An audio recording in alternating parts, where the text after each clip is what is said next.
Morning, trigger proof community. Welcome, welcome, welcome to another edition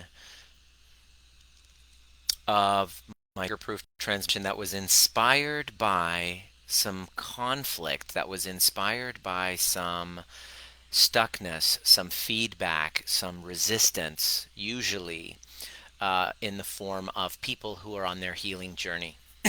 And people ask me a lot, where do you come up with your content to share? And it comes up through the stuckness, through the questions, through the conversations, and the resistances of the people that I work with, and my own as well. I've dedicated my life to uh, self assessment, to be self responsible, to self awareness, which means looking inside and questioning my thoughts continuously. And I've come, in my whole healing journey, I've come up with some really neat tools to be able to help people get real results in their lives. And I love sharing that with people. And oftentimes, the questions that I get is, "Ugh, I've done so much work." This is especially from people who are, here's who, especially when people who are healers, chiropractors, coaches, nutritionists, coaches, really, people who are on that journey. And I just remember experiencing that, especially 2 years ago when I was pretty much at what I would consider a rock bottom state in my life because I'd already gone through a divorce 10 years ago. And I was committed to fighting the good fight and climbing up and getting myself to a better place. And I did, but when I look back now, it was all ego based. Which, when it's ego based, eventually it can only get so far.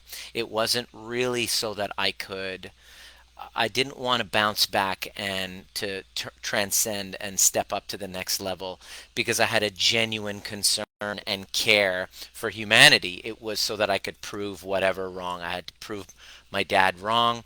I had resentment toward my ex-wife. And so when the work that I was doing was for that intention, it was ego based. Eventually, when 2 years ago I went through another breakup and I hit this rock bottom place, and I was feeling like lethargic and I was feeling depressed. I had to deal with depression. I had to deal with anxiety. I had to deal with just incredible low self esteem, incredible sense of a lack of purpose. Looking around and seeing my relationships really not working, no love connection, no intimacy. And I'm sitting here going, what the fuck? Of all the work I've done, I've spent so much. Why am I still here? Why is it that after everything that I've done, I'm looking around and seeing the results in my life and I'm not really happy with what's happening? So, a couple of people have reached out asking for help. And then when the window comes to go that way, guess what shows up? Each and every time. Oh, but I've done so much work. So my first question in my ego goes, so then why the fuck did you reach out to me? That's what my ego says. But then I but then when I'm able to observe what my ego says and then be a little bit more empathetic, I can then say, because my ego's like, so why did you fucking reach out to me if you wanted help? And then I go, okay, so here are the steps. And then all of a sudden the ego resistance shows up. But I've done so much, I shouldn't be here. So my ego is saying, why the fuck did you reach out to me in the first place? Once I'm able to calm my own ego down, I'm able to understand and put myself in that position where it's like I've spent how much I've done countless amount of therapies. Why is it that I am here? Why am I not happy with the results in my life? Let me know if you can resonate with that. If you can say, hey, hashtag me too. If you can resonate with that, I'd love to hear from you.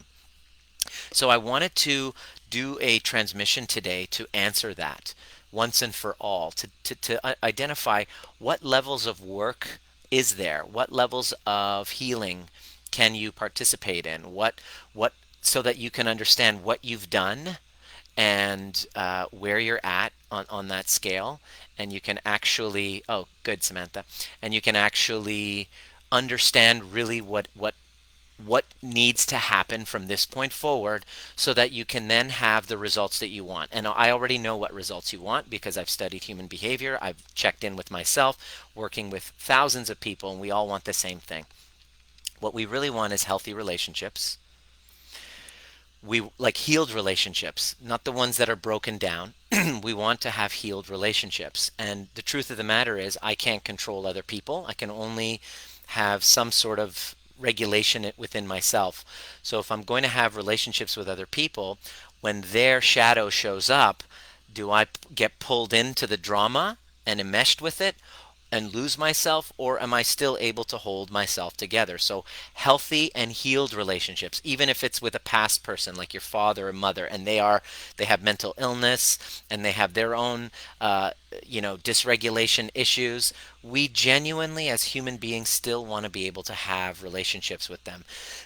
We say they have an issue, I can't be with that person because of all of their issues, but the truth of the matter is that I can't be with that person based on their who they are and how they treat me. I can't love myself around them. I can't be trigger proof around that person. So I'm going to avoid them, which is really what we say, which is how I was for years with my parents. I'm like, I can't be around them because they won't change. Well, exactly. But once I did my own healing work and I stopped expecting them to fully see me and acknowledge me, my relationship with them completely changed. I started being able to see through their wounds. And now, yeah, we have a shared past. So when we go over, they're going to say certain things. And my mom does those certain irritating mother things that are over mothering, over parenting. But what I'm now able to see is through her wounds, and I can appreciate it. She's always trying to control and have a say and all this, which used to drive me insane. And I was like, get away from me. But I realized I couldn't handle that at the time because I wasn't good with myself. So when I became good with myself and I did this deeper level of work, which I'm going to share, I have a completely different relationship with my parents. We text them, we do FaceTime with them, and believe me, a couple years ago this was not possible. So I want to go over different levels of healing that you might have done so that you can then see where am I right now and what needs to happen moving forward so that I can have the four things that I want. Number one, healed relationships. Number two, an ability to emotionally regulate myself. So if I wake up with anxiety, I don't need to take a pill in order to bring it down. I can actually have tools to be able to self regulate.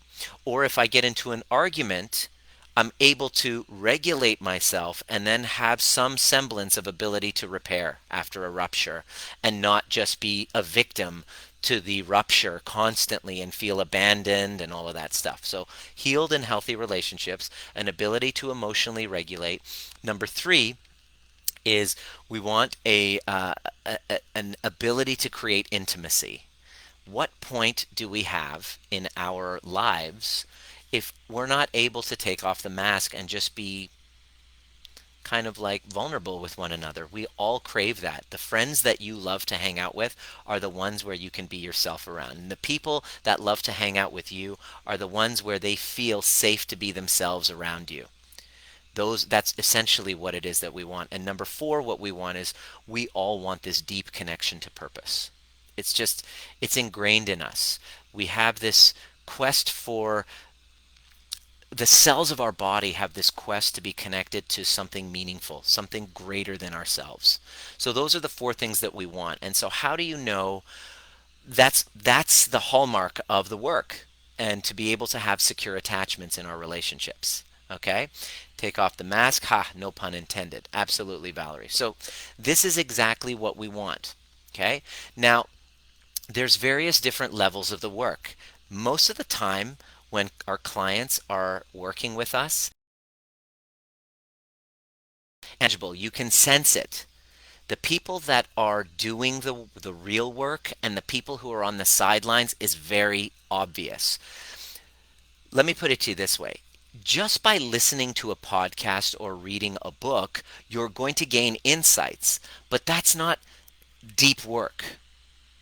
Just by attending a workshop and just being on the sidelines, listening and going, that's really interesting. Wow, I took so many notes. One of the people that were at our workshop this weekend, I'm like, so what was it? Oh my God, I took pages and pages of notes. When she said that, I was like, you didn't do the fucking work. And I'll explain to you what the difference is, okay? So just by going to a counselor every single week and speaking and sharing your story and telling your story, and then they go, okay, so tell me about your childhood, and repeating all of those processes is talking about it, but that's not actually the work. I'm going to explain to you what the difference is. And when I engaged in this, and I've been doing work for so many years that over the last 2 years, I realized that I wasn't actually really doing the deep work. And I'm going to share with you what the difference is with the deep work and what you possibly have been doing in the past. So then you might say, okay, I'm going to go to a counselor. Okay, so done that, tried that. Okay, let's go deeper.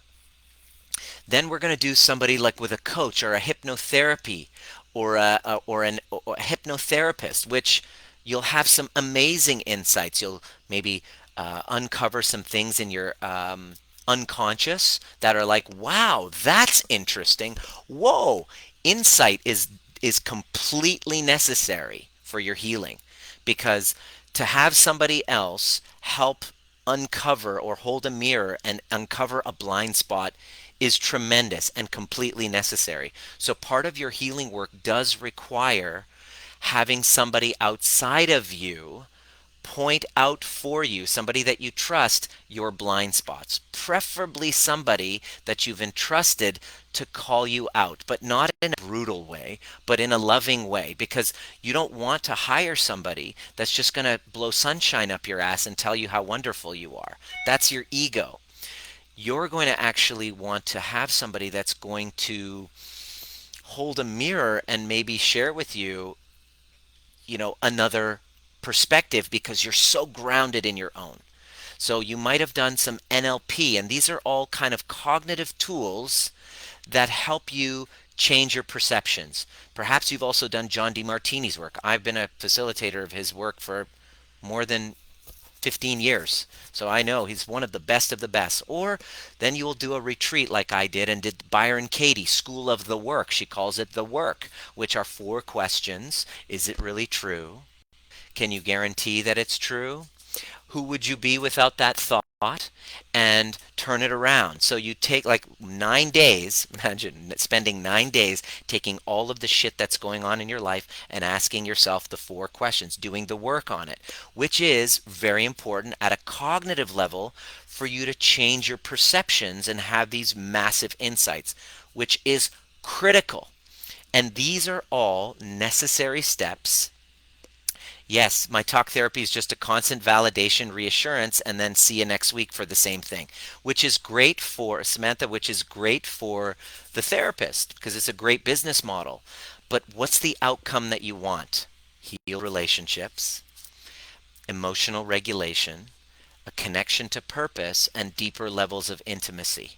That does not get resolved from those talk therapy sessions. Thanks for pointing that out.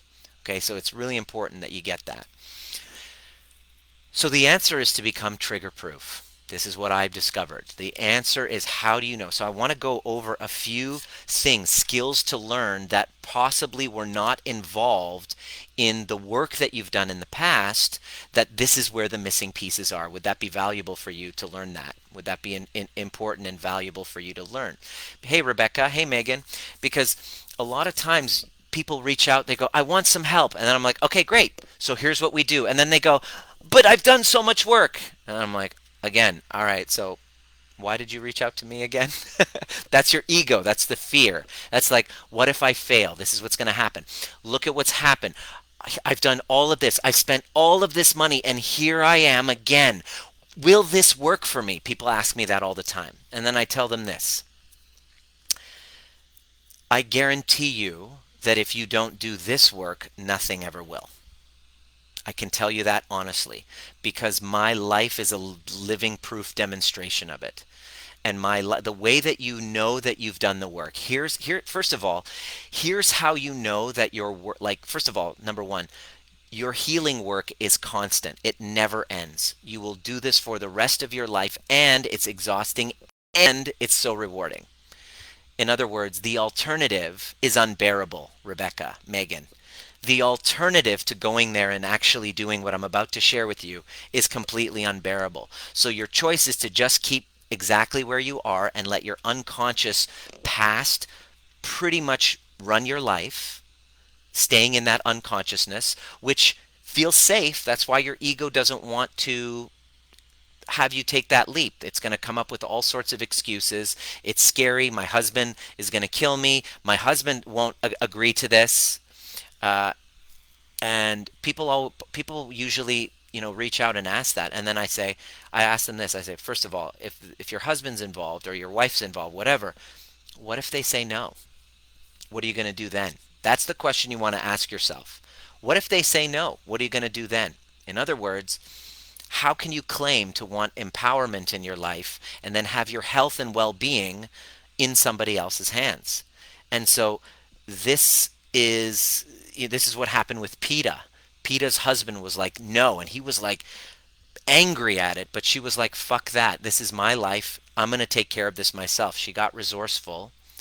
She jumped in and said, this is the work I need to do, and she was committed. And holy crap, her life is completely different right now. She got off her weed addiction. She's transformed her relationship with her mother, her relationship with her ex-husband, her daughter's relationship with her ex-husband, which was fractured as a result of all the drama, that was healed as well. Her intimacy with her partner has gone through the roof, and now she leads other teenagers and teaches them the same principles. Okay, so here's are the skills that your tell us when the next workshop is. Okay, cool. That we just had one on Sunday, Jen.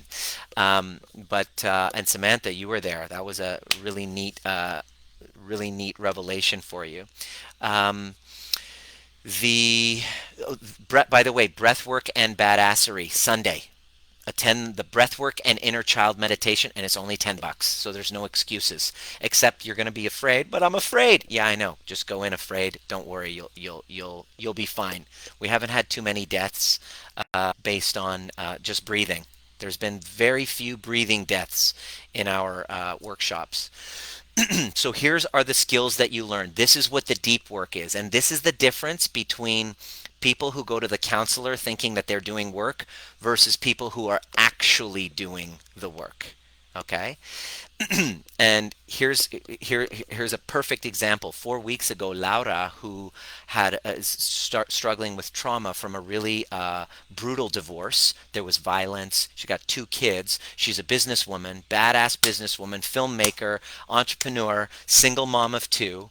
She started with us 4 weeks ago, and she was so stuck in victimhood. She came to our first overview experience, and she goes, "I've done everything. I've done everything. You don't understand. I've done everything." Laura, if you see it right here, definitely put your experience there, because you just had a massive win, and I wanted to use this as an example. She jumped in, and we started peeling back these layers and helping her do her work. It wasn't about Nima being the hero. Here's the thing: there's no coach or mentor or guide or weekend workshop that's going to absolve you of the responsibility of you doing this work, which are skills. These are skills that you must learn. This is what the work is. This is the only thing that's going to save you. These are the 5 skills that you must learn. Number 1 skill. When she started doing this, uh, she's now completely transformed her relationship with her ex. They had a text message back and forth that was like, whoa, what the fuck just happened? He was convinced he's a monster and he's this, and she has an opening, and she's probably going to save a shit ton on legal fees and divorce fees simply by doing this. And she was like, oh my God, if I just did this 2 years ago, how much money would I have saved in all of these divorce? Because we don't talk. We just go back and forth with lawyers. How much does that cost?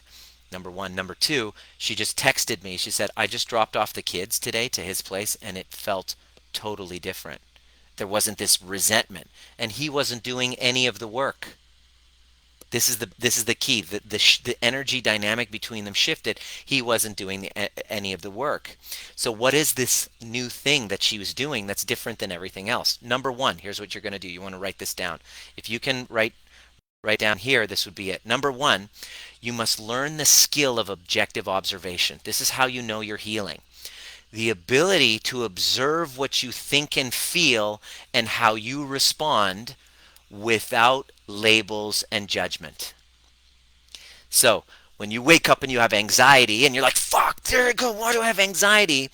You haven't learned that skill yet. You're still in the world of self-judgment, judging, abandoning, blaming, and shaming yourself.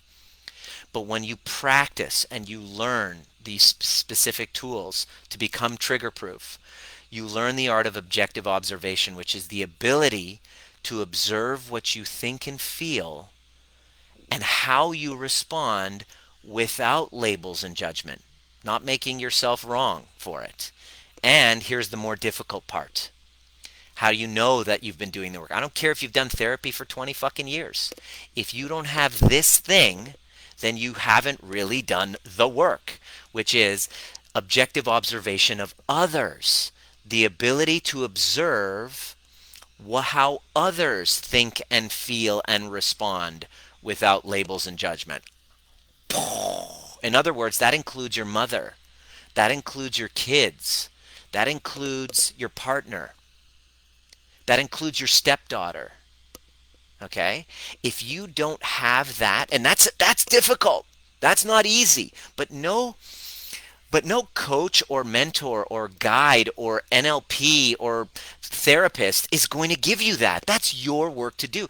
There are no heroes outside of you. You must take on becoming your own hero. That's the first skill to learn. This is the deep work, which people are like, oh, I went to a weekend workshop. No, you did. It didn't do it for you. This takes months of practice and awareness. Number two, the skill to learn, deep work, is consciousness. The understanding that you are not your thoughts. You are just conditioning, and your ability to observe them and go into your body, to be able to sense your body, to be able to go, oh, I'm dissociating again, and get back into your body. To be able to go, oh, I just, like right now, I'm standing here talking to you, and I'm aware of how this little mat feels on my feet. I'm aware of the temperature of the air of my skin. My consciousness level is now down to a sensation level. Now, why is this so difficult to do? Because I'm in my head. Most of the people that reach out to me, especially the DeMartini students, they're in their heads all the time, looking to clear charges. And what they're missing out on is the sensations in the body and being in sensation, which is all dependent on your level of consciousness. So objective observation is number one. Number two, the skill to learn is consciousness. The ability to, okay, am I aware of where my awareness is? That's weird. I get it. But that's a practice that nobody can actually do for you. It's a daily practice. That's why we have habits. We have rituals. We have a whole system. We have a conversation. We do neural exercises. This takes time to heal because this is all deconditioning. It's all unlearning. So this is skills to learn, is to unlearn these old conditioning patterns. Number three is your inner child awareness, the skill to learn. Very important skill to learn is your inner child awareness, is the understanding that you are not who you are right now. You are walking around with a 5-year-old version of you, a 2-year-old version of you, a 20-year-old version of you. Each of those traumas were little fragmentations of yourself that are walking with you. And how do you know that they're there? Every trigger that you have, they will show up. But if you are in the world of going to a therapist to heal your anxiety or taking pills to stop your anxiety, you're missing out on the opportunity to understand that anxiety, all it is just a prolonged trigger. And all a trigger is your inner child begging for your attention. It's nothing to actually fix.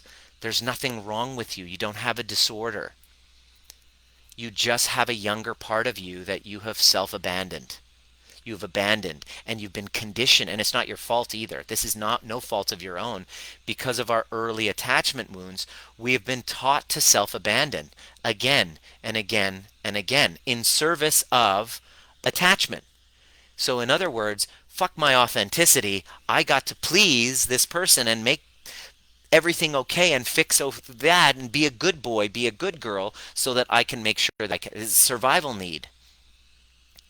So you've abandoned that inner child within you, and without reconnecting to that little fucker, you will consistently self abandon at the moment's notice. And this is one of the biggest challenges. This is why you can't get it in a podcast. One of the biggest challenges that our clients face as they go through that self healing journey, let's say it's 3 months long, they will self abandon probably 15 times. They will say, oh, I didn't keep that promise to myself, or no, I didn't take the time to connect with myself, or no, I didn't meditate, oh, I didn't journal, haven't been doing those things. Well, it makes sense. You've been conditioned to self-abandon for so long. Oh, the program didn't work for me. It's just another more money that I've spent and it didn't work for me. Of course, it doesn't work for you.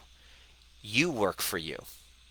Your job is to observe yourself self-abandoning and jumping right back on and recommitting to yourself moment by moment. And it's not available in a coach or a healer or a guru or anything. Guides are important, mentors are important, but ultimately, nobody is here to rescue you from self-abandonment.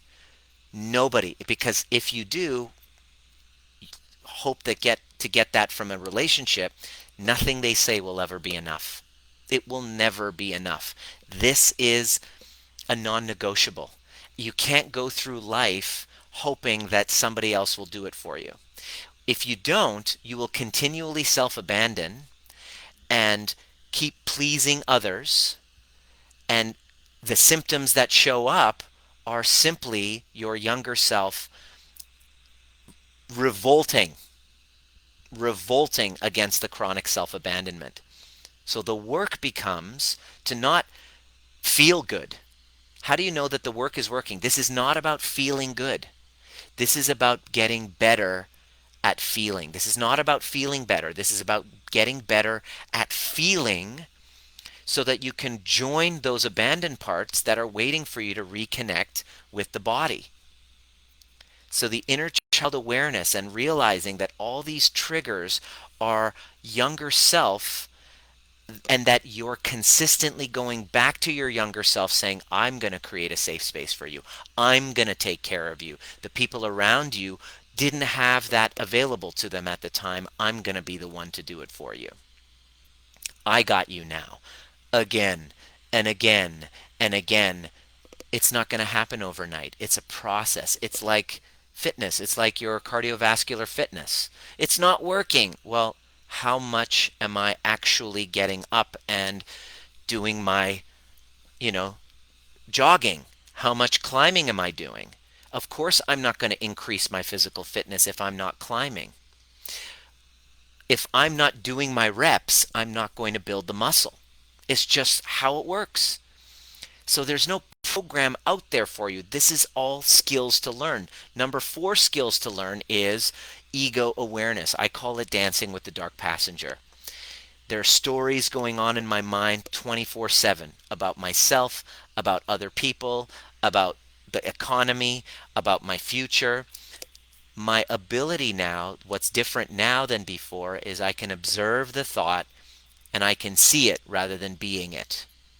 Now that takes a whole bunch of practice because most people believe that they are their thoughts. And they don't know how to separate themselves from ego. So that takes a lot of work. That takes skill. That takes practice. That takes journaling. That takes sharing. That takes calling it out. That takes you being on the court and actually practicing it. It doesn't happen from a weekend workshop. It happens with a commitment to returning back to the part of you that you've abandoned again and again and again. And the 5th one I'm going to share in just a moment, but You might be, there was a moment where I was just thinking to myself, like, what the hell? Like, I should have all of this. I've done all this work before. I should have this all. I shouldn't be struggling like this. Well, here's what I want to say to that. Number one, I wasn't acknowledging all of the lessons and insights that I had. Number two, there's no shortcut for healing. There's no shortcut. There's no quick fix, 30-day, whatever. Even our 90-day workshop and program, I always tell people, here's a little hint. Your program's never finished. It's for life. You're here to learn the skills and practice in a community so that you can then go off and be your own guide and be your own hero. And then hopefully what most people do is after they finish our program and they do the work, they're like, I want to be a guide for others. That's then full, because I'm a guide for others. That makes it 10 times more important for me to stay stuck, for me to reconnect with the work daily, with the work which is a practice, the work which is about self-observation, the work is about choosing, the work is about allowing, the work is about inner child awareness, observing my stories, calling them out, regulating myself, healing relationships. As soon as they fracture and rupture, I have the skills to bring them right back. Like, it's so exhausting and it's so rewarding. And you might think, oh, here I am stuck all over again. I'm stuck again. I've done all this. I coach others. I shouldn't have this problem. Well, here's what I want to say to that. Why am I still dealing with this again? And I realize I said this to one of my mentors. So why am I dealing with this again? And he said something very profound to me and it blew my mind. Here's what he said. He basically said, sometimes the view looks the same, but you're looking at it from higher up in the mountain. Let me say that again. Sometimes the view is the same, but you're looking at it from higher up in the mountain, which is 100% true. When you're dysregulated, you're in a fear bias. You're now looking around going, oh, nothing ever worked for me. But that's not actually fucking true. Your perceptions see it that way because you're dysregulated. So when you're dysregulated, it affects your perceptions. So all you see is nothing's working. You've totally forgotten all of the breakthroughs you've had, the healed relationships, the stepping up that you've done, the insights that you've gained, the healing that you've already done. It's completely lost to you, which makes sense when your nervous system is dysregulated and you don't really understand how the nervous system works. So what's the real question? Well, how do I get myself up in the ladder? That's the question you want to ask. How do I get myself up to ventral vagal?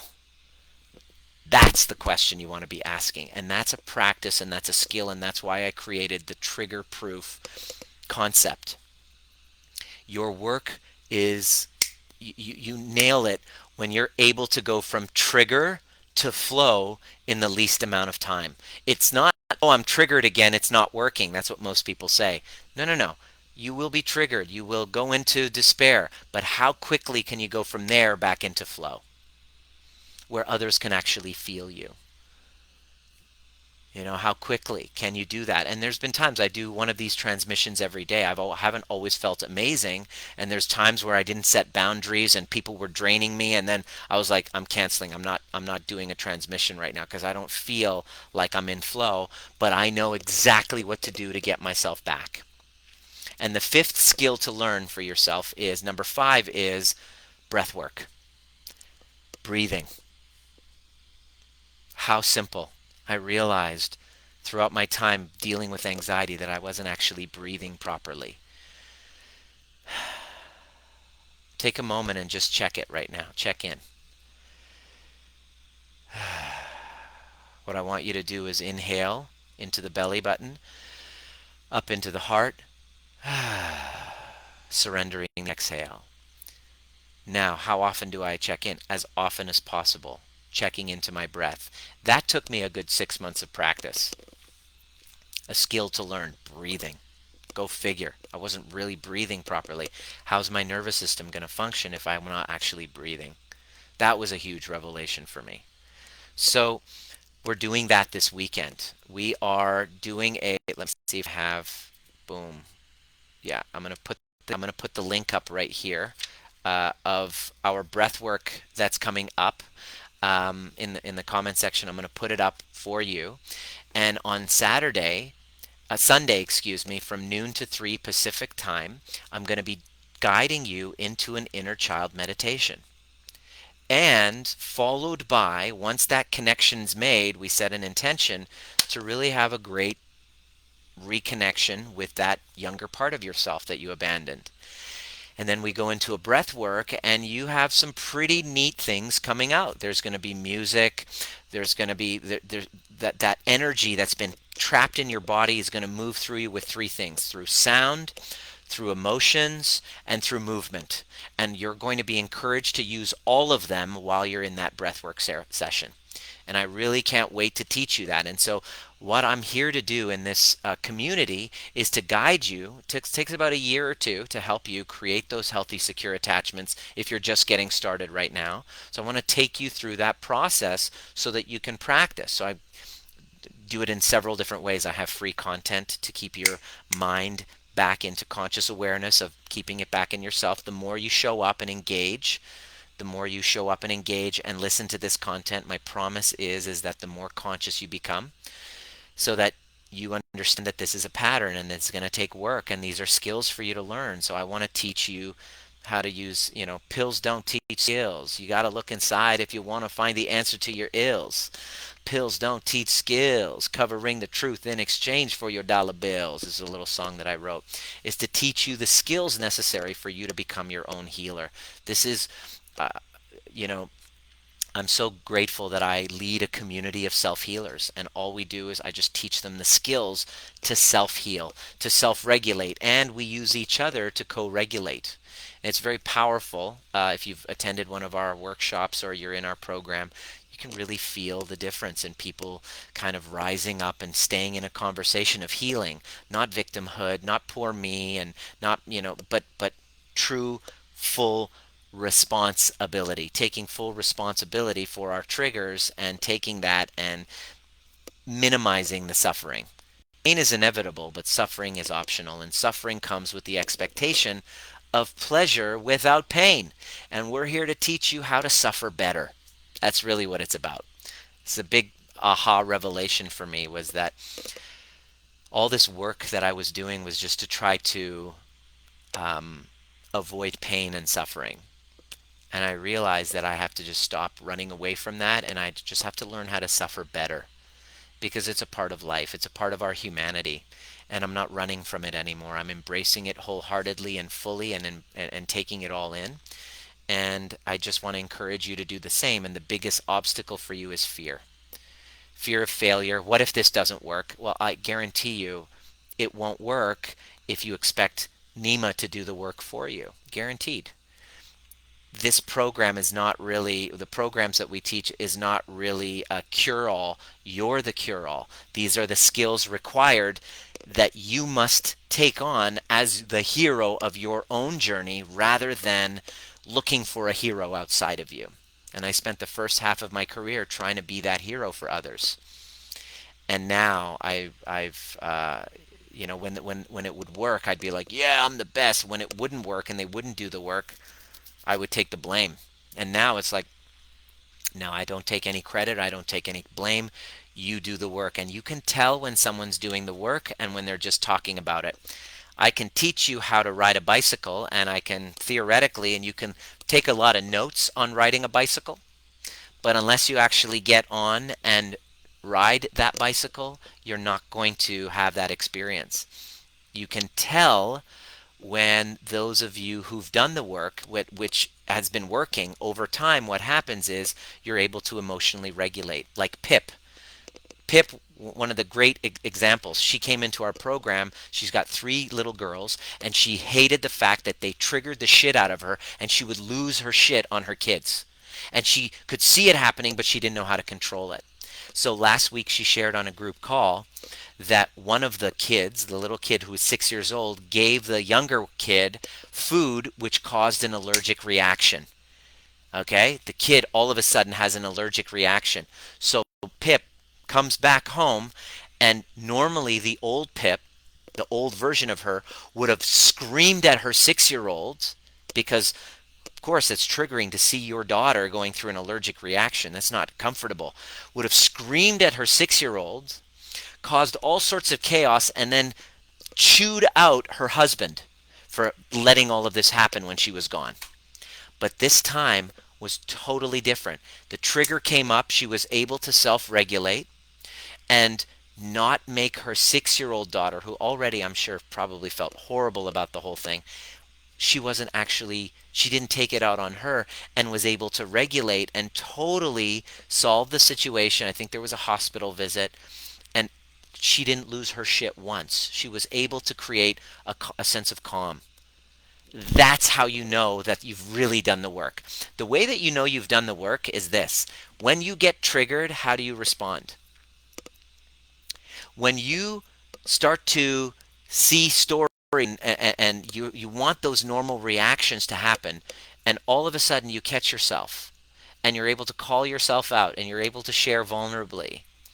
When the space between stimulus and response has gone like this, that's the true test of how you've done the work. It's not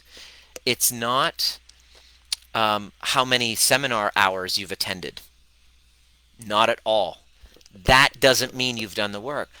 What it means is, are you able to get into a relationship, be triggered, and then instead of reacting in your normal childlike reverting ways because you regress to that 5 year old or that 13 year old, are you able to catch yourself and self regulate and then create connection and intimacy? That's how you know. That's the reward. You say it's exhausting, but that's the reward. Oh, hello. Sorry, that's she's not very good at triggers. That's her lack of safety. Boom. All of a sudden, the mailbox comes in. Lucy loses it. Boom. That's not. That's not. That's not easy to regulate for a little dog. That's what happens. We go in when we get triggered. We go into our animal nature. Our animal nature comes out. Can I see her for a second? Can you bring her? I want you to meet Lucy and Diana. So this is my little triggered dog. And our job, and this is Diana, and our job is to learn how to take whatever's in front of us, and instead of becoming reactive like that, to expand the space between stimulus and response. You can't do that from taking notes. You can't do that from just going and doing talk therapy. You do that by objective observation. You do that with consciousness practice, with inner child awareness, with ego awareness, and with learning breathwork over time. And it's tested by the trigger itself. In other words, after this example that I gave you with Pip, what she said was really powerful. She goes, I hate to say it, but the fact that that happened, my daughter got an allergic reaction and ate the wrong foods, I wouldn't have known all of how much I've progressed because we've been working with her for 3 months and she's been at this game, showing up on the group calls, struggling, thinking she's a failure, at it, practice, practice, practice, getting coaching, getting mentoring, going through other past traumas and healing those through the overview method.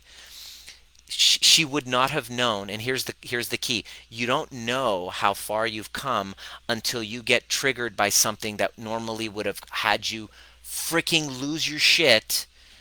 Somebody rejected you. Your parents said the same words to you that they said years ago that you lost your shit. Now they say that and you're like, oh, I love you, Mom, thank you, I really understand where you're coming from. That's a sign that you've really done the work. You don't get that from a YouTube video. You don't get that from podcasts. You actually get that by facing your fears, facing exactly the thing that you're triggered by, whether it's a money scarcity, whether it's, I don't know what my husband's going to say. You're not going to heal from that unless you actually go and sit in those fears and be triggered by them. So I see a community. I'm doing this to heal families. This is really the whole goal, is to have healed families, because if we don't do this, it gets passed down from one generation to one generation. Samantha, your incompletes with your child, your mom, will translate to your daughter. It happens all the time. The things that you say, you're like, how many of you, if you're moms, you said this, I promise myself I'm going to do the exact opposite. I'm going to be the opposite of my mom. And guess what happens? You get triggered by your kid and you will become exactly the same. I see it all the time. And the only way to break the cycle is through love.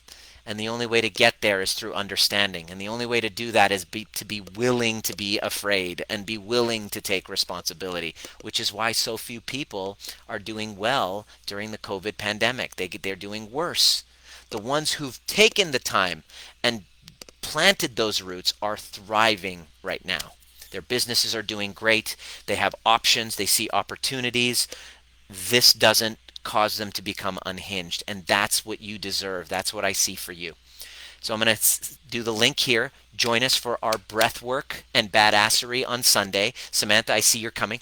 Wow! I can't wait to share it with you. It's only $10. I wanted to make it accessible to everyone so that nobody has any excuses, and to help encourage you to know this is a process that I do breath. I did a breathwork session like 2 weeks ago, just as a student. Like, I'm able to self-assess and go, yeah, I'm going to be doing a breath work. It's something regular. It's like chiropractic adjustments. We get them regular. As a chiropractor, I encourage people to get regular care so that they keep their nervous systems healthy. But what about other self-care?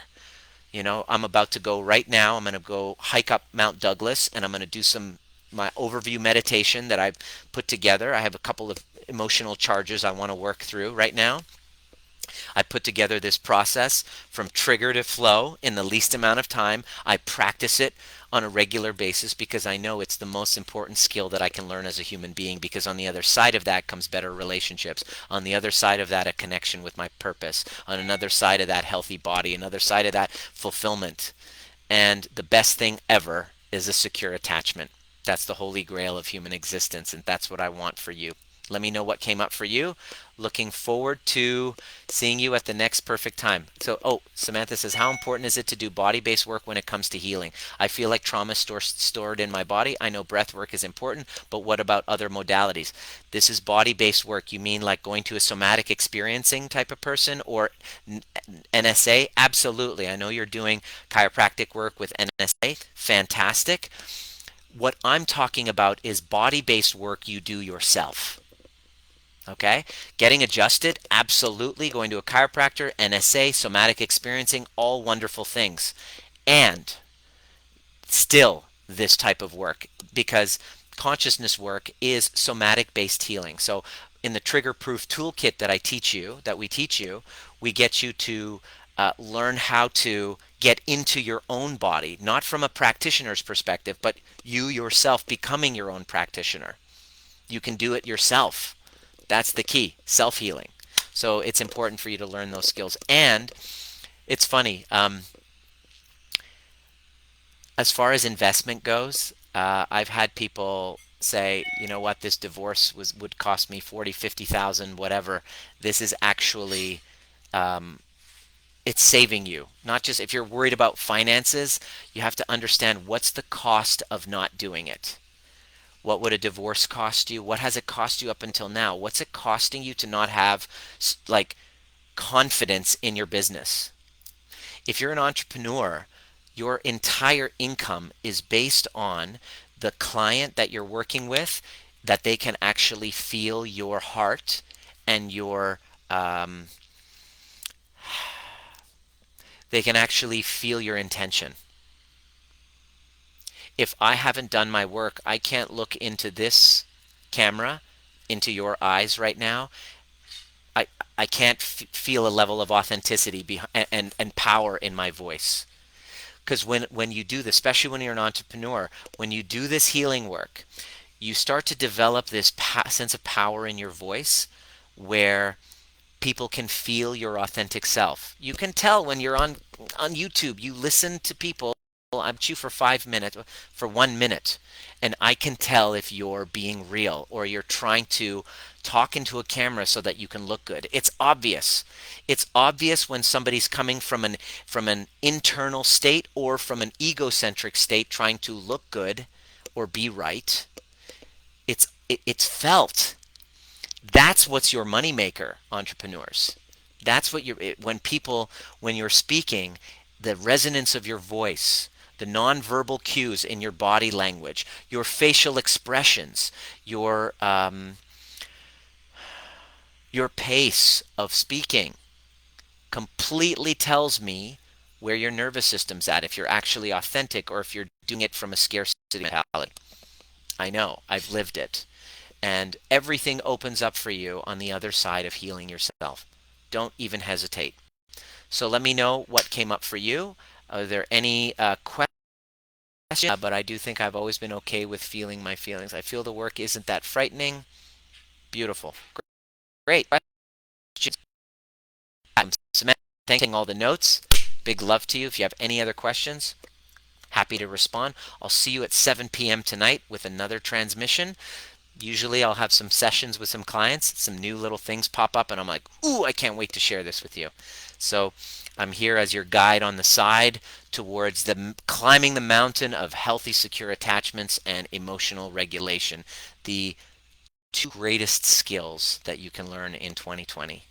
Namaste, and we'll see you at the breath work as well. I'll put the link in right now.